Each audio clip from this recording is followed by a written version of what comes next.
establishing a red dress alert signals to Indigenous women, girls, and Two-Spirited that their lives matter. Aimed at addressing what's been called a Canada-wide emergency, a new tool to protect Two-Spirit people, Indigenous women, and girls is launching in Manitoba, as the province will be the first to implement a red dress alert.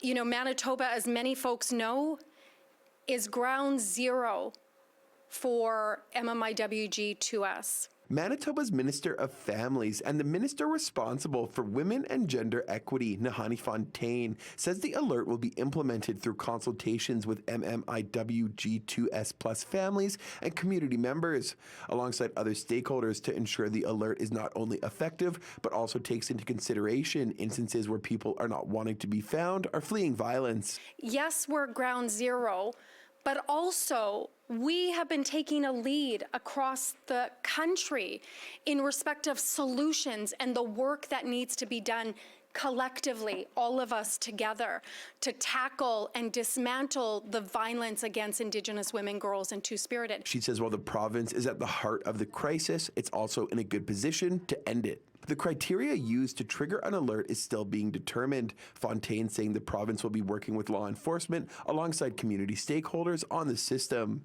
So I think there are a combination of factors, but I would go to the notion of leadership. Canada's Crown Indigenous Relations Minister, Gary Anandasangari, noted while Manitoba is at the heart of the crisis and has some of the basic infrastructure in place to implement such a system, the province's leadership is a big factor in why the federal government selected Manitoba as the first to implement the system. Leadership that believes that this is an area that is important, that needs to be addressed.